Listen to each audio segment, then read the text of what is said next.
6장. 그 후 예수님은 디베랴 바다라고도 하는 갈릴리 바다편으로 가셨다.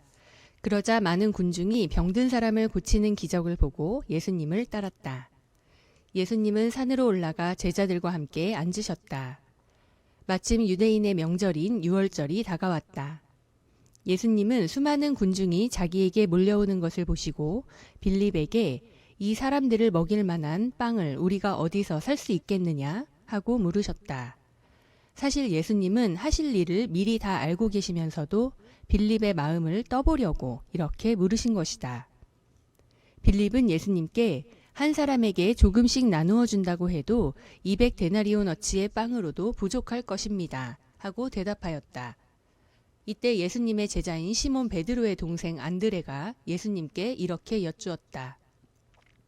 여기에 보리빵 5개와 작은 물고기 2마리를 가진 어린이가 있습니다. 그러나 그것을 가지고 어떻게 이 많은 사람을 먹일 수 있겠습니까? 그러자 예수님이 그들에게 사람들을 앉게 하라 하고 말씀하셨다. 그곳에는 풀이 많아 사람들이 많아 앉았는데 그 수는 약 5,000명쯤 되었다.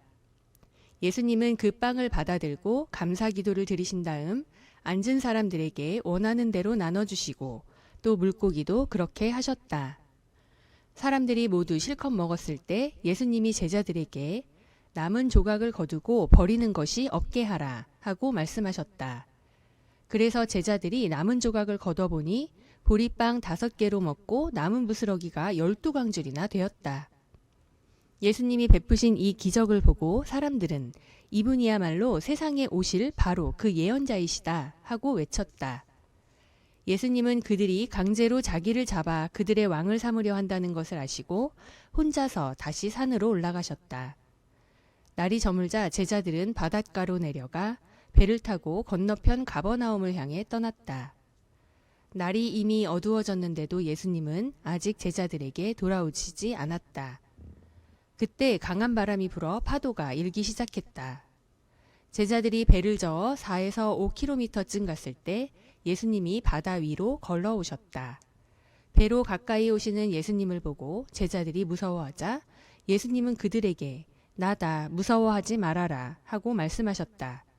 그래서 제자들은 기뻐하며 예수님을 배에 모셔들었다. 배는 곧 그들이 가려던 곳에 다다랐다. 이튿날 바다 건너편에 남아있던 군중들은 한 척밖에 없던 배로 예수님은 타시지 않고 제자들만 타고 떠난 것을 알게 되었다. 그러나 디베랴에서 다른 배가 몇 척 왔는데 상륙장소는 주님이 감사기도를 드리신 후에 군중들이 빵을 먹던 곳에서 가까운 곳이었다. 군중들은 거기에 예수님도 제자들도 없는 것을 보고 배를 타고 예수님을 찾아 가버나움으로 떠났다. 그들은 바다 건너편에서 예수님을 만나 물었다. 선생님, 언제 이곳에 오셨습니까? 내가 너희에게 분명히 말하지만 너희가 나를 찾아온 것은 기적을 보았기 때문이 아니라 빵을 실컷 먹었기 때문이다. 썩어 없어지는 양식을 위해 일하지 말고 영원한 생명을 누릴 때까지 있는 양식을 위해 일하라. 이것이 내가 너희에게 줄 양식이다. 하나님 아버지께서는 나를 인정한다는 도장을 나에게 찍어주셨다. 우리가 하나님의 일을 하려면 무엇을 해야 합니까?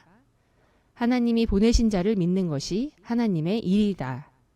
그렇다면 우리가 보고 당신을 믿을 수 있도록 당신이 보여줄 만한 기적이 무엇입니까? 당신이 무슨 일을 하겠느냐는 말입니다. 모세가 하늘에서 양식을 내려 그들을 먹였다는 성경 말씀대로 우리 조상들은 광야에서 만나를 먹었습니다. 내가 분명히 말하지만 하늘에서 양식을 내려 너희에게 준 것은 모세가 아니다. 오직 너희에게 하늘에 참된 양식을 주시는 분은 내 아버지이시다. 하나님의 양식은 하늘에서 내려온 자가 세상에 생명을 주는 바로 그것이다. 주님, 그런 양식을 항상 우리에게 주십시오. 그때 예수님은 그들에게 이렇게 말씀하셨다. 내가 바로 그 생명의 빵이다. 내게 오는 사람은 굶주리지 않을 것이며 나를 믿는 사람은 절대로 목마르지 않을 것이다. 그러나 내가 이미 말했듯이 너희는 나를 보고도 믿지 않는다.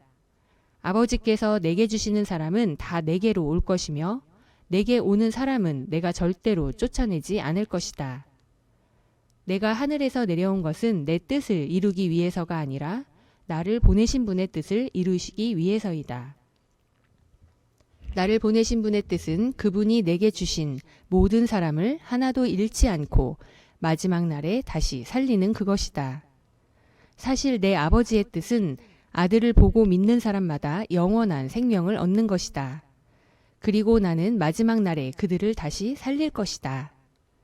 예수님이 내가 하늘에서 내려온 빵이다 하고 말씀하셨기 때문에 유대인들이 예수님에 대하여 수군거리며 이 사람은 요셉의 아들 예수가 아니냐? 그의 부모를 우리가 다 아는데 어떻게 하늘에서 내려왔다고 하는가? 하였다. 그래서 예수님이 그들에게 이렇게 말씀하셨다. 너희는 서로 수군거리지 말아라. 나를 보내신 아버지께서 이끌어 주시지 않으면 아무도 나에게 올 수 없다. 그리고 오는 사람은 내가 마지막 날에 다시 살릴 것이다. 예언서에는 그들이 모두 하나님의 가르치심을 받을 것이다 라고 기록되어 있다.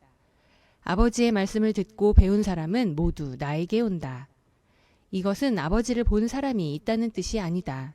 오직 하나님에게서 온 자만 아버지를 보았다. 내가 분명히 너희에게 말하지만 나를 믿는 사람은 영원한 생명을 가졌다. 나는 생명의 빵이다. 너희 조상들은 광야에서 만나를 먹었으나 모두 죽고 말았다.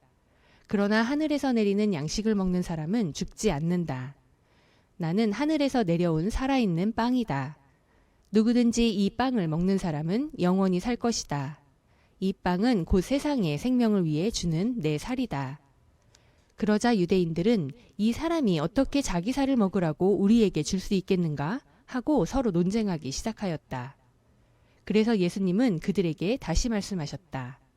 내가 분명히 너희에게 말하지만 나의 살을 먹지 않고 나의 피를 마시지 않으면 너희 안에 생명이 없다. 누구든지 내 살을 먹고 내 피를 마시는 사람은 영원한 생명을 가졌다. 그래서 나는 마지막 날에 그를 다시 살릴 것이다. 그것은 내 살이 참된 양식이며 내 피는 참된 음료이기 때문이다. 내 살을 먹고 내 피를 마시는 사람은 내 안에 살고 나도 그 사람 안에 산다. 살아계신 아버지께서 나를 보내셔서 내가 아버지 때문에 사는 것과 마찬가지로 나를 먹는 사람도 나 때문에 살 것이다. 나는 하늘에서 내려온 빵이다. 너희 조상들은 만나를 먹고도 죽었으나 이것은 그런 것과 같은 것이 아니다. 이 빵을 먹는 사람은 영원히 살 것이다. 이것은 예수님이 가버나움 회당에서 가르치실 때 하신 말씀이다. 이 말씀을 듣고 여러 제자들이 이것은 정말 어려운 말씀이다. 누가 알아들을 수 있겠는가 하며 수군거렸다. 예수님은 제자들이 이 말씀에 대해서 수군거리는 것을 아시고 그들에게 이렇게 말씀하셨다. 내 말이 너희 귀에 거슬리느냐? 만일 내가 전에 있던 곳으로 올라가는 것을 본다면 어떻게 하겠느냐? 생명을 주는 것은 하나님의 영이며 인간의 육체는 아무 쓸모가 없다. 내가 너희에게 한 말은 영적인 생명에 관한 것이다. 그러나 너희 중에는 믿지 않는 사람들이 있다. 예수님은 믿지 않는 사람이 누구며 자기를 팔아넘길 사람이 누군지 처음부터 알고 계셨다. 그러고서 예수님은 덧붙여 말씀하셨다.